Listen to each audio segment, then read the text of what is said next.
Cours de sport, art-thérapie, sophrologie, soins esthétiques, diététique, tout un programme ici à la Maison de la Ligue des patients.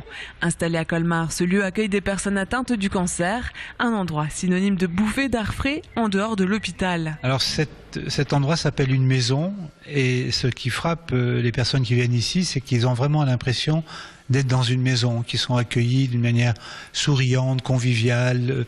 Tout doit contribuer dans notre esprit à ce que les gens se sentent un petit peu mieux en repartant qu'en entrant. Ici, les activités se sabrent dans un cadre non hospitalier. Tous les mardis après-midi, c'est art plastique, 2 heures par semaine.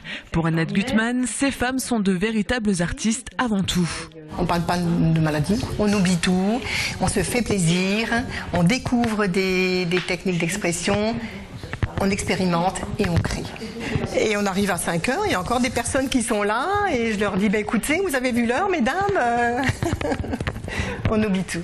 Fibre artistique ou non dans cet atelier comme dans beaucoup d'autres, l'essentiel c'est d'abord de se sentir bien et de faire en fonction de ses moyens. C'est vivant en fait. Il y a une telle image du cancer et de la maladie qui est très morbide avant que non, c'est pas forcément une mort absolue et rapide tout de suite, c'est pas vrai, ça fonctionne plus comme ça maintenant. Ça dépend bien sûr des maladies. De la vie, du soutien aussi, ici les patients parlent sans prendre de gants. Si la maladie n'est pas forcément au centre de leur discussion, le sujet peut revenir de temps à autre.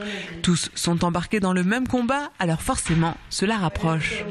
Tout est franc, tout est sincère, tout est simple. Je veux dire, on est tous dans le même cas, on est tous embarqués dans le même navire et on est tous là pour surnager.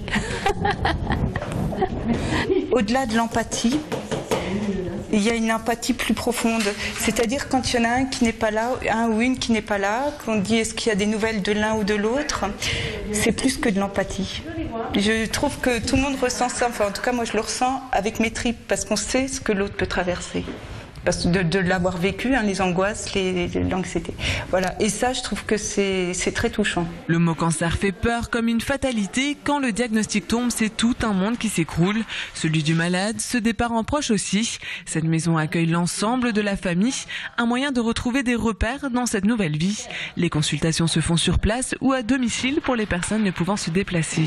C'est un petit peu la révélation de notre vulnérabilité, de notre mortalité.